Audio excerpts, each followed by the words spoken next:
président va terminer sur ma porte. Donc quelque part ça faillite. Président a ça la film na Hollywood. Dans Hollywood, on a parlé de la nation. Hollywood, la cité de l'Union africaine. Et puis les gens sont fiers. Est-ce que institution le rôle de la présidence pour ça publiquement chaque fois médiatisé bon. Mais c'est ça ce que je te dis que j'appelle l'amateurisme. Tant Kabila zaki makonzi mobimba to za ko belela ba Rwanda ba ko diriger mboko yo. Lelo fangi ndio ngako mokote la ba Rwanda la biso to lobaki. En fait, na bande on a so ba Congolais mususu la complicité na ba Rwanda na bande on a biso bani ba comme ça so ba néocoloniser.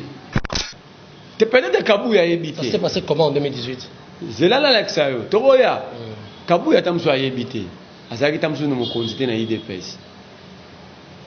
2015, le 19, le 20, le 21, le 22 janvier, nous nous sommes battus pour élaguer l'alinéa 3 de l'article 8 qui conditionnait l'organisation des élections au recensement dans la loi électorale, pas dans la Constitution.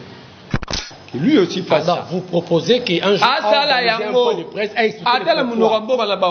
d'accord, là, comprendre ce qu'il est. Là, on comprend quand même. Ça, c'est un DD. Nous, qu'on apprend parole étant que qui? Congolais, ne pose en tant que qui? Ok. Est-ce que nous, qu'on a pu citer un article de la Constitution qui dit ce qu'il lui dit là?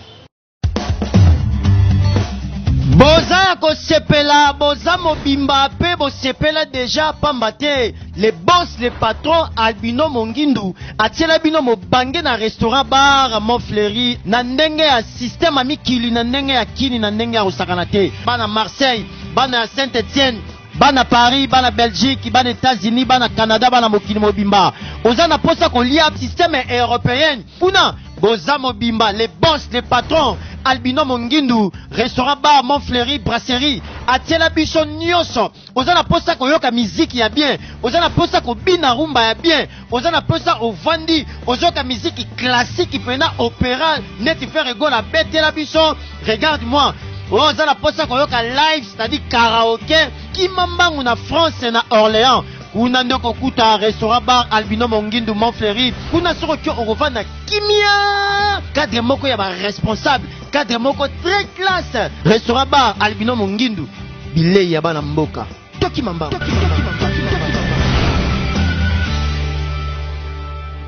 Voilà, mesdames, messieurs, bonjour, bonsoir. On est dans le réseau de Pendre Nanga à travers le monde. Merci Nabaye Banso Bapona, chaîne Oyo, vous s'abonnez massivement car vous ne serez jamais déçus. Vous savez que vous avez la liste de information Ezali, Mato Nabino c'est information Ezali, P, Mako Nabino c'est information Ezali. Bienvenue dans le nouveau numéro où il y a émission Nabino Turobaka, Toyambaka, invité de marque pour que tout le monde ait question. Il y a actualité de l'heure, mais avant d'abandonner le vie, merci à Tata Nzambé parce que il a permettre tous à la parmi les êtres vivants ce matin, cet après-midi, ce soir. Également, on a des news Oyo pour soutenir la chaîne Oyo, pour s'abonner massivement, pour continuer à apporter toujours aide Nabino et Roussala Madame. Merci à Coco Tama Télévision, merci à Cisco Kayembe, Cisco Nzama Pamboli Cisco Zali. Alors, vous voyez que Bissot est là, toujours sujet d'actualité, tout le monde qui zande mon nez, qui faut confiner, en gros, ça va tenir plutôt. Mokonzambo Kataki, une descente numéro surprise. Alors, on saura pourquoi il était venu. Est-ce que Azaki sous la confiance na gouverneur Ngobilate, Yangwayaki a inspecté, atala comment m'attraper pour Salama, et puis Tokolobelape, Makambo, au Italie, maï politique gouverneur Kobima, pourquoi qu'on tardait, Kobimate pour la nini, est-ce que trop espérer dans le gouvernement, warrior, il y a guerrier, au peuple congolais a posé là. Alors, sans plus tarder, Nazana Moko, Yabalobeli, Azaya, moment citoyen, puis Azraki n'a moins menacé Mikolo, tout Koleka, parce que la dernière émission que nous avons faite avec lui, Azaki va menacer belé na ba ako dénoncer ka makambo oyo ya pouvoir. Alors na ngona ye to komeka ko sola susu to suki wapi na adesiana. Merlin Foufou, bonjour on de konanga. Mbote ndeko jimi. Bonne santé d'abord. Nous autres ezali makasi. Ako mikolo kompe oko mona na terre. Eza bitumba. Ah ouais. Ba o ba ko koka démocratie atende ba ko bungisa bato. Alors qu'est-ce qui s'est passé? Biso tokoloba o ezali ya solo. Ouais. démocratie dans le côté français la prise en témoin perpétuelle de l'opinion.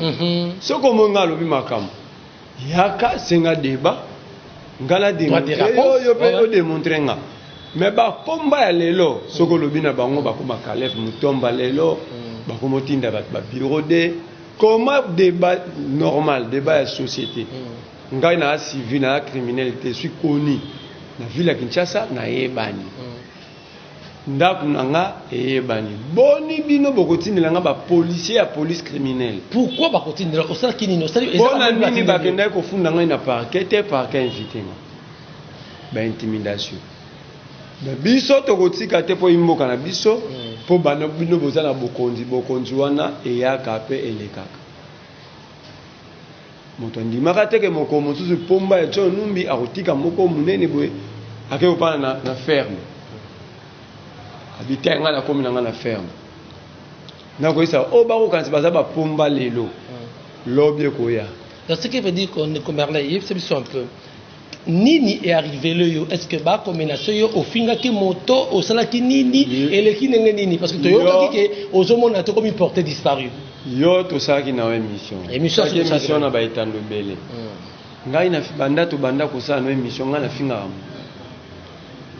soki na lobi ke yo histoire na yo ya ngoyo soki na koselio yaka loba ke na koselio la kisa yango na démocratie bato baloba ke loba bundela ki démocratie to monique baza ba démocratique ba démocratique te baza ko kosa peuple dans la finga ya moto te parce que dans la linga ya kanga yo moto amena senga kombo na Frank Diongo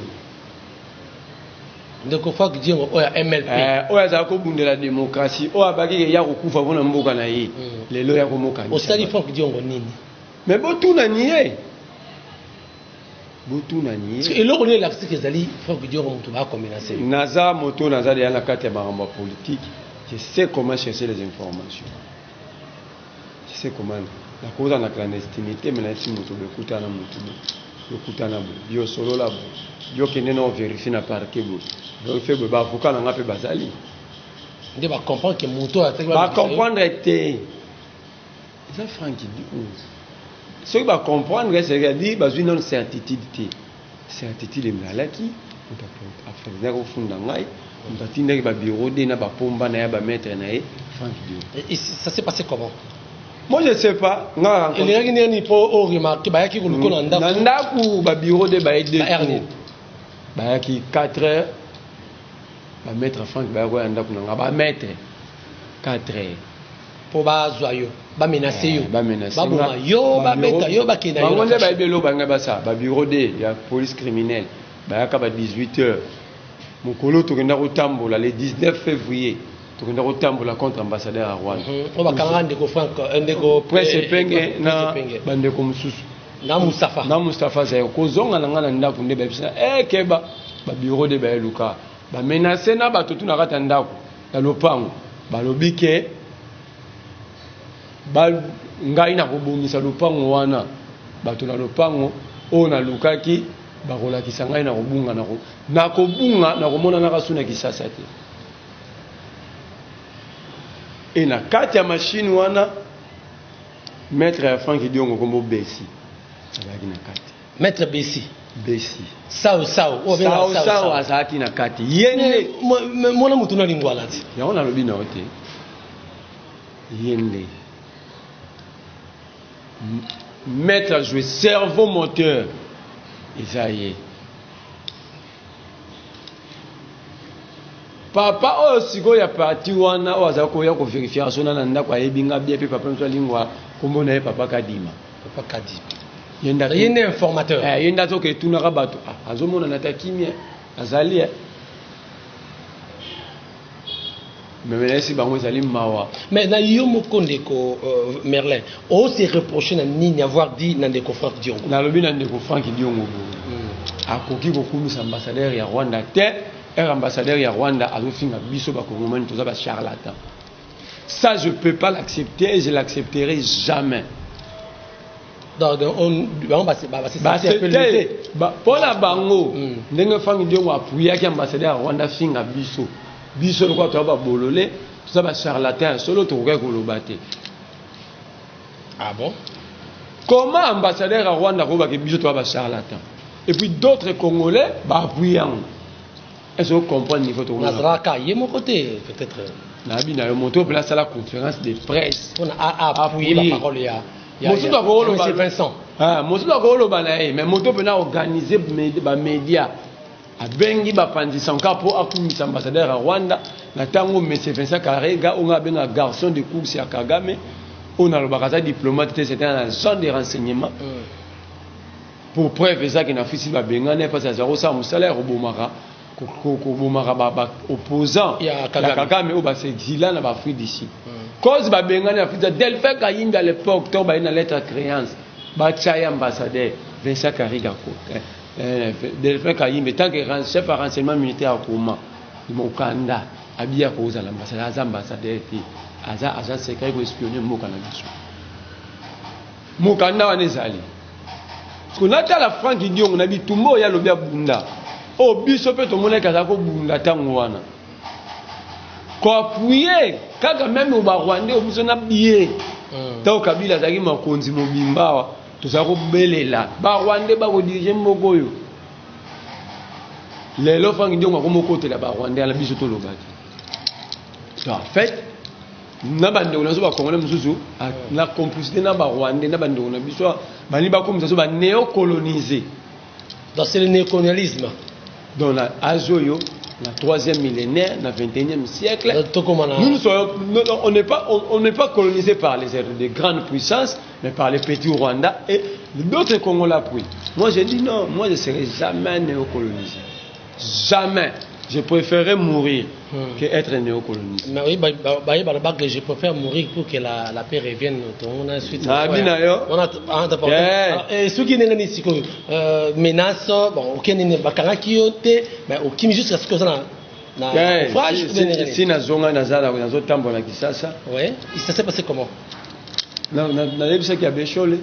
Na lebisa ba organisation droit de l'homme. Ah, oh, c'est ça qui va instance où il y a pour protéger yo. Na complicité na président Eli Martin Fayulu. Tokomeli Monesco, tokomeli comment un citoyen. Oui, parce que Martin Fayulu a compris nous tétité so beaucoup manquant. Martin Fayulu perso tétité. Moi je à part ngai beaucoup le belangai kaka batu ya Franck Diongo wana. Ba comme écouter à niveau ya ko benga moninga no journaliste Joël Kobe na téléphone. Bimisa biloko no nda ko kima tozoya. Mwana mwasa ko mokima ndako. Po ya mbaki kaka nyiko mayengele. Ah bon? Que n'est la voix de sans voix que nous ça va déclaration de Joël Kobe kuna. Moi j'ai appelé Georges Kapiamba pour l'informer. Moi-même j'ai appelé Abéchole pour l'informer.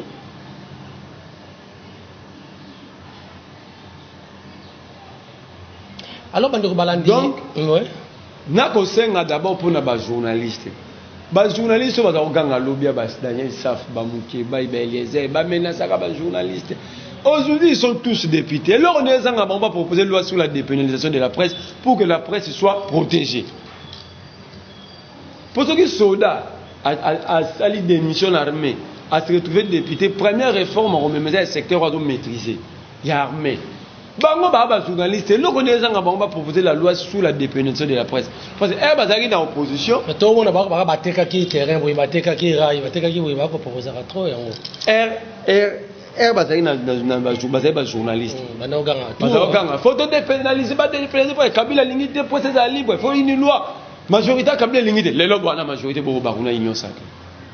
Et là qu'on y est maintenant. Pour proposer la loi sur la dépénalisation de la presse, pour que les journalistes soient protégés, pour démocratie existera ce qui presse. Non, même des jeunes comme mon père qui m'a menacé moi. Na dit ce qu'elle a yambaye à mon ninga no bengsa yambaye.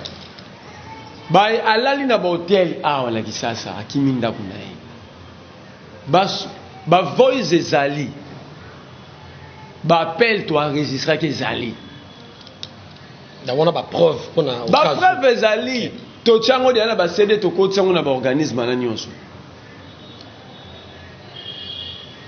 Donc, mais Mikolo menace à te. Mikolo yo, bah ça menace te. Mais tu l'as, tu as vu si bango, o alingi débat, ayana débat. Toti kako menace à batu. So moni batu débat, il y a débat société à benga, bakanga batu. Bureau de, ba mettre nanga, c'est que la démocratie, la démocratie c'est le cerveau, en démocratie c'est le cerveau qui gagne. Venez débattre. D'accord, mesdames, messieurs, je crois que vous avez compris. Donc, Ndeko Merlin, vous allez résistant à Kopundapon Nambo Kanaye, il y a un mouvement citoyen, mais il y a à croire dans le combat de Martin Fayulu, c'est le Bangalobi qui c'est un président élu. Un président élu. Donc, c'est l'homme qui sautait, Nakabouya, Yebiango. Nanani Nakabuya, Babakabundi, Kabuya, Oya, CGA. Ouais, CGA, il est fait. Mais il y a un qui Kabila, il a fait ça pour pouvoir. Et un président élu. C'est-à-dire que le président a beaucoup de pas Moutou, Songolo. Peuple n'a pas ici. Kabuya, il a combattu, Bakabundi, il a beaucoup. Abi Kabila n'a pas de parti politique. À mon parti, il y a solo, il y a série, il y a IDPS, à Pessi. Tant que président élu, dans sa dit, au peuple qui a polé l'imboula, mon colonel l'imboula, mais t'as comme Makasi. Mais qui n'a pas été démontré dans ce niveau, il y a un autre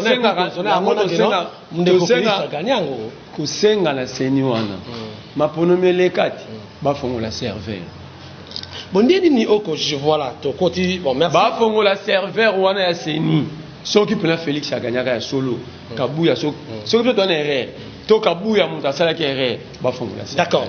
Merci Bando Balandi. Je compte au fond de ma page, au côté de la page, il y a très sérieux les lots. Alors Bando quoi, il de pèse, Bando comme Soussou, pour ne pas citer les noms, Bando comme Soussou, que Félix a Missale Belé, il n'y aura pas moyen d'organiser l'élection en 2023 parce que 2023 et ça va recensement mais en préalable il faut une année 2 ans donc 2025. Alors il se pose un petit problème que Nanga fait moi seulement une petite déclaration par rapport il y a Alobi Keba aider le gouvernement aider la préparatif il y a l'élection en 2009 mais il y a un acharnement contre Nanga lelo comment on est maintenant yo comment on est dans des anciens Nanga lelo Nanga ministre le bosso non qui va aider pêche Balobi ce qui fait Nanga ça c'est ma pour nous mais au sale l'oroté il y a quand même tricheur qui peut appuyer notre tricheur. Celui qui n'a jamais triché dans sa vie ne peut pas accepter un tricheur. C'est-à-dire bazon dit Nanga pour bailler mon tapé à fabriquer là qui va mon résultat. Comment bino boganja que majorité na photo ba isango za majorité moko monter mécanique bobi moto à ça qui majorité mécanique à ça sur l'élection les jours. Il y a des tricheurs qui peuvent accepter d'autres tricheurs. Mais bon balingite na parce que Nanga n'est pas un donneur de leçons. Non que nous malem. Yami Bali. Kabuya bakoko pekisa na bango eta lobaka. Je crois ça c'est atala ka mikanda. Il dit, il a fait l'IDPS, il était beau à consommer ces Kabouya. Quel est l'article qui conditionne l'organisation des élections à l'identification de la population? Quel est l'article de la Constitution qui conditionne l'organisation des élections à l'identification de la population? Voilà. Un secrétaire général d'un parti au pouvoir. Il est en train de fabriquer même des articles. Article nini et conditionner élection dans recensement. Tu peux être Kabouya évité. Ça s'est passé comment en 2018? C'est là l'Alexayo. Toroya. Kabouya tamso a évité. Azaki tamso no mo consulter na IDPS. 2015, le 19, le 20, le 21, le 22 janvier. Nous nous sommes battus pour élaguer l'alinéa 3 de l'article 8 qui conditionnait l'organisation des élections au recensement dans la loi électorale, pas dans la Constitution. Kabila avait voulu, ensemble avec Bouchab, la loi Bouchab, contourner la Constitution en mettant des articles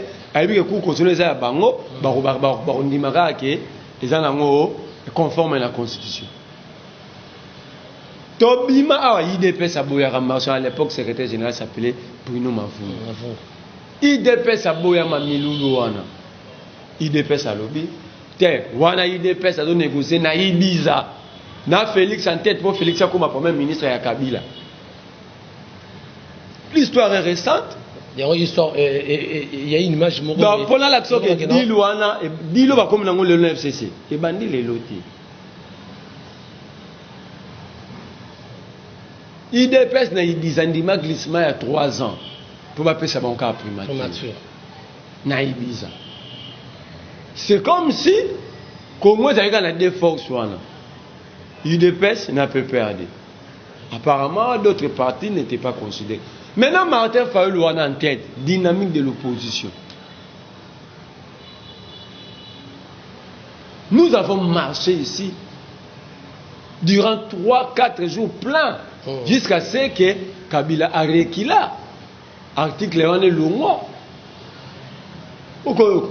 Alinéa 1 est long. Boni le loba ngo ba wala so mamba recensement. Ekolekate dans option de konanga eloko wana ekolekate. Il n'y a aucune loi, aucun texte conditionne l'organisation des élections à l'identification. Je veux un débat. Tout ça, un débat est sauté. Mais moi, je ne comprends pas. Une grande question. Le professeur Abato Mbata, ce n'est pas un grand, c'est un simple professeur abato constitutionnel. Ils sont là. C'est un simple c'est cerveau moteur. Mais pourquoi maintenant, il y a un quand un intellectuel, dans son propre domaine, a appuyé la violation de la Constitution. Parce que Félix, maintenant qu'on a porté les lots, sur le temps d'article violé, il y a bureau à démontrer en haut. Fin 2020, Félix a violé 27 articles de la Constitution. Dans moins de 2 ans. 27 articles, scandale national. Nana Lobela. Ndoko Merlin, si côté la cité. Na ina tchaka élément moko boye, élément wana oyo série boko sala kana opposition, totala ndeko le président actuel là, abana ko sa colonel moko boye. Tout le monde dit tchana élément na ke après je vais faire un petit commentaire. Moi, je viens de rien bonne pour la bino. C'est vous. Vous imaginez, président, déjà, moi, je suis un de l'on a ligne. Na kondimananga babiloko Kabila zo proposition mais na komi nanga premier pour continuer au projet que ces gens-là m'ont appelé que le CG m'appelle il m'appelle pour me dire même hier ils m'ont dit que après ça qui au 30 000 yo lié n'importe quoi il m'appelle c'est ça n'importe quoi qui appelle sur 30 000 au lié les combattants oui ils m'ont dit que le jour même les gars avaient dans machette. D'accord, merci. Voilà un petit élément wana na un petit commentaire sur ça. Na lobi na binoat Dil y a eu des pèses Félix en tête. N'a je Kabila Banda les lotis. Natangelo Ibiza. Tala sous fauteuil blanc. Félix a saqué en 2009. N'a jamais qu'à Sambaba Mukeba et journaliste bazaka na plateau. Tala élément yoche. Ma pinga ko Ibiza on nous a appris que ba corrompre on a $30,000. Tant que Caleb Marambozo Bima, Caleb Alobi, les autorités, le haut cadre de l'UDPS voyageaient dans ces pays avec des passeports de service. Ils travaillaient dans quel service? Donc, vous avez le rôle d'aventure. Donc, non. Parce que maman, quand tout ça va être traité. À cette époque, on voyait ça comme une aventure. Baouti na makambo musikati eye kokoma na ndongo komi coalition. La pouvoir.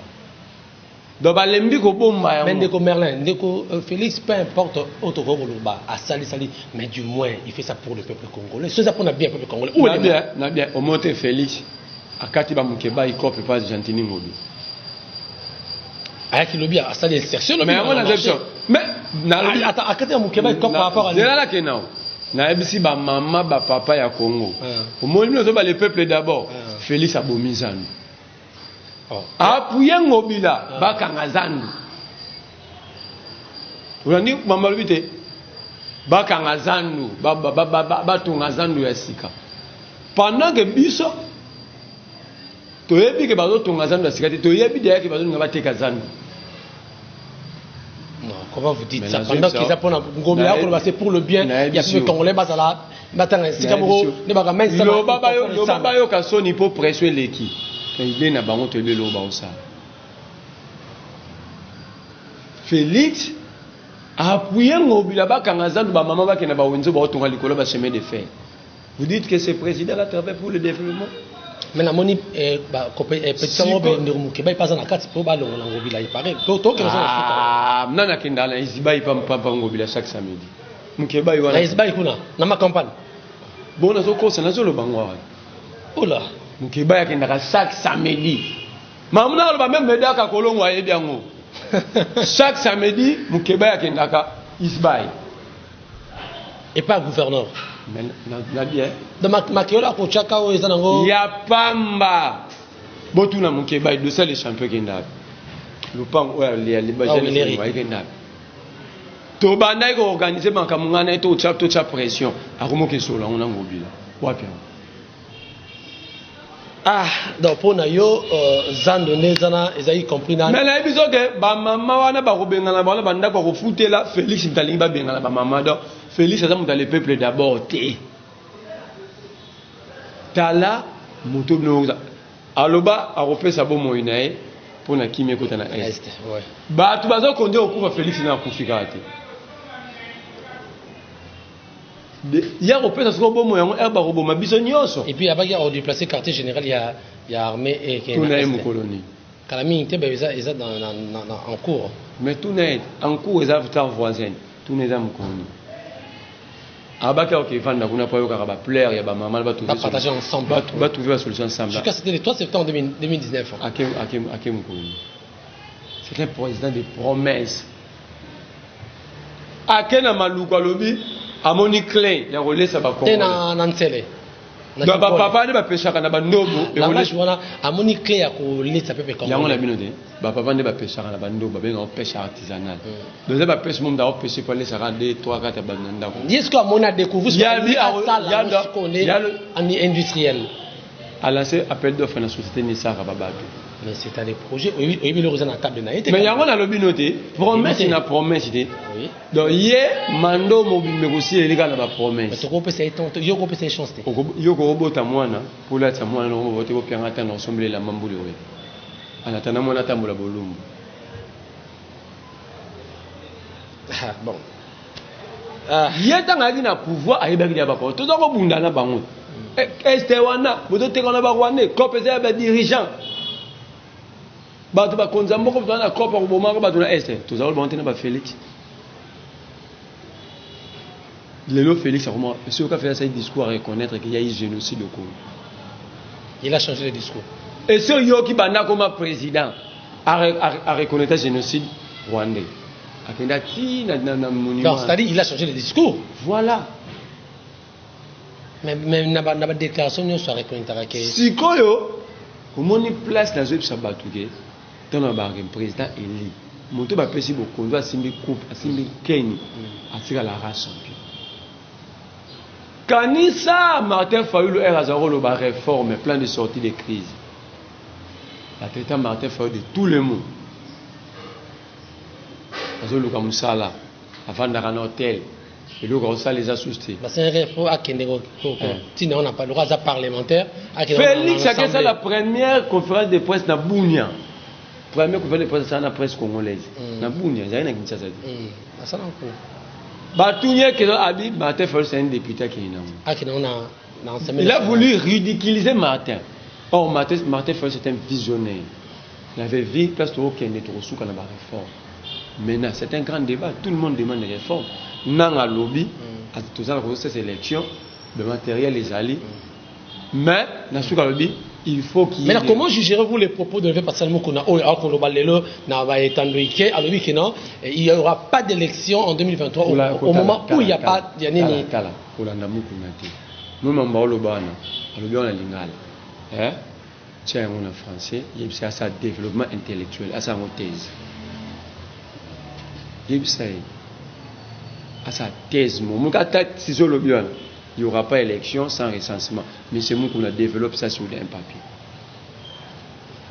Développe mais ça. Mais c'est qu'il a dit. Mais dans le lobby, ça dit, ben non. Ça dit, pendant que il y a une identification. Il y a un lobby. Il y a des ordres. Moukouna, il faut le travailler. Il faut le lobby, ça se passe. Affaires étrangères, qui s'abattent, plan est sorti de réforme pour tout ça. Voilà ce qu'on appelle thèse. il va venir défendre une thèse devant la population et la presse. Que beaucoup appellent aussi les journalistes à développer Mamba Lobby. Voilà les gens, ayebine Mamba Lobby te, ayebine ngote. Avantage à nous à comme ça bandiminer par ta parti politique. Zobwa. Na ba média na bango wana ya branche na bango ya IDPS bakina pas. Que monsieur Mukuna, s'il vous plaît monsieur Mukuna, nous voulons des explications claires. Pourquoi ce que tu as dit là, fais ça une thèse, viens de défendre devant les Congolais. Est-ce qu'il faut que langue est conditionnée? Nabi langue té. Quand vous dites attends la français, pourquoi? Attends la français té, attends la mounourambo na bango, ailleurs défendre. C'est un Congolais, il a droit. Est-ce que tu comprends? Mon nègre lobby bongo. Ba Congolais belé ba comprendre, mais pas ça dit qu'à élection recensement. Mais n'est devant ba comprendre. Est-ce que on a micro na ya zone batuno? Wana kuna sama mbo alléluia amen. Libanda tango ya bo moni Martin Fayulu ya lobby. Les gens vont poser des questions, Martin Fayulu va expliquer qu'il vienne. Que lui aussi fasse ça. Vous proposez qu'un jour un point de presse a expliqué. D'accord, là, comprendre ce qu'il est. Là, on comprend quand même. Ça, c'est un DD. Nous, qu'on apprend parole étant que qui? Congolais, ne pose en tant que qui? Ok. Est-ce que nous, qu'on a pu citer un article de la Constitution qui dit ce qu'il lui dit? Yéba Mukuna. Azo finga baninga. Misale za makasi na mboka kwa tika Félix ça entre autres mutaluki misala makasi muku na lupango wa église lupango wa l'état non parce la jeunesse voilà il y a été ba peki ça Billy Kamba le ministre de la jeunesse ngala na lupango na ba bengi na ba téléphone Billy Kamba là c'est là défense à presse congolaise. Il y a un débat ici, le ministre a pris l'engagement de récupérer cette parcelle là et le ministre l'a dit qu'il a reçu des appels. Et presse est vendue. Presse Zobanga va menacer. Il y a eu un débat ici. Pendant que moi j'étais en prison, mais je suivais. Voilà un spoliateur de biens publics veut donner des leçons aux autres. Voilà la République que vous voulez. Mukuna banana kozong salupangwana. Soka sali ba vanti wana sala. Nous allons manifester et puis tout manifester aux dimanche tant yoté. Toujours le pangwana. Bon, d'accord, merci. Je crois que comment la souka. En fait, les gens sont en train de blaguer. Nous ne pouvons. Toi, le bac Félix a gagné, toi gagné, mais il y a alternance. Hein, la démocratie, j'ai quand même moi une partie à respiration. Nous avons fait un pas. Ah, mais du moins, tu reconnais ça, hein? Ouais, c'est bien. Sur le plan démocratique, à gagner, c'est une avancée. Mais beaucoup n'a pas l'idée de faire reculer biso de 1000 pas en arrière. Nous avons fait un pas en avance.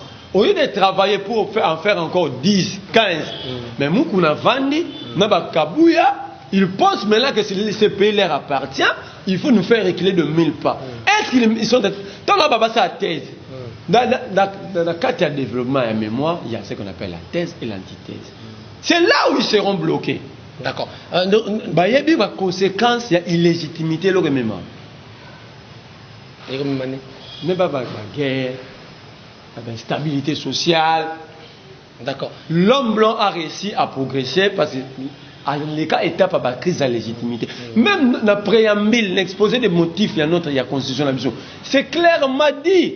Le pays, depuis 1960, est confronté que par des crises de légitimité. Le pouvoir... Il y a eu plusieurs crises, dont le principal, la crise de la légitimité. Okay. Oh, et bandi banda 60 Kassafou Boulumou. Oh, déstabilisé. Oh, boyé. C'est Katongais. Et maintenant, les Moukouna veulent nous ramener, mais encore en arrière. D'accord. Des Romerla, tu as commencé à souka parce que tu as attendre Kende. Tu as rechuté dans le dossier. Comment vous trouvez les propos? Il y a Ndeko François Beya, au hasard contredit par la famille politique et la présidente de la République, au Romonama, contre l'élection. Au moins, il y a Rabang, le Boye. Quand la présidence va attaquer, entre Bango. Kabouya. D'abord, premièrement, je vais vous dire, cela montre qu'il y a, le pays n'est pas géré. Le pays n'est pas géré. Le pays est entre les mains des amateurs. Moni, communiqué d'Imia Awa. Sango Balobi. Communiqué, il y a presse présidentielle, mais ce n'est pas de la présidence. Ce n'est pas de la présidence. Mais il y a un site officiel de la présidence. Pourquoi pas degré légèreté dans son l'État? On vous publie même des photos. Le président a adopté sa moitié dans les flair. Dans un pays où les gens meurent chaque jour, le président est en train de se réjouir. Quel est le message qu'on traduit là? Non, le président est tranquille. Il s'inquiète de rien. Il s'inquiète de rien. Il ne réfléchit même pas sur vous. Vous pouvez mourir comme des animaux, c'est pas son problème. Lui se réjouit avec sa femme et ses collaborateurs, c'est ça l'image. D'après vous, si c'était vous, ça ne peut pas se passer comme ça. Elle se fait tuer. Vous savez, les Congolais, on a besoin d'anniversaire, on a besoin d'anniversaire. Le président va terminer sur ma porte. Donc, quelque chose a failli. Le président a fait la film à Hollywood. Dans Hollywood, on a parlé de la nation. Hollywood, la cité de l'Union africaine. Et puis les gens sont fiers. Est-ce qu'instituer le rôle de la présidence, vous avez publiquement chaque fois médiatisé bon. Mais c'est ça, ce que je te dis que j'appelle l'amateurisme. On ne vient pas prendre au sommet de l'État. Dans ce moment, l'État vous a dit la maîtrise, tu viens répondre aux problèmes de la population. Voilà maintenant, il faut apprendre et comment vous pouvez. Même lui-même, le président, dans sa conscience, sur avant d'être à l'image, c'est correct. Dans un pays où les gens souffrent, la population n'a pas, le peuple n'a ni eau, ni électricité, ni travail. Ceux qui travaillent sont sous-payés, parfois non payés. Les gens ne savent pas comment manger, comment acheter ne fût qu'un petit pain. Dans un pays où on tue matin, midi, soir, toutes sortes d'insécurité est ici. Mais le président se réjouit, le président organise une fête chez lui, les gens chantent à la manière de Hollywood. Non, moi j'ai dit non. D'accord, merci mesdames, messieurs. Vraiment, faute de temps. Ah, d'accord, voilà. Kabuya, Loarabouang. Kaboun, na vie n'a pas salam sani.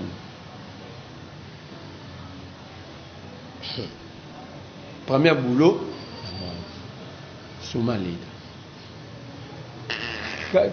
François Beya travaillait dans les grandes instances de sécurité à Moko. Et puis attention, c'est l'unique. Vous n'êtes pas conseil spécial, ambassadeur itinérant, haut représentant, conseiller stratégique. Mais lui, c'est le spécial. Il est le conseiller spécial du président. Donc, il est l'oreille du président. Donc, il ne peut pas dire des choses que le président n'a pas dit. Oh, François Béalobaki. C'est ce que le président lui a fait demander de dire. Point barre, arrêtons. Kabouya Samoussani n'a fait.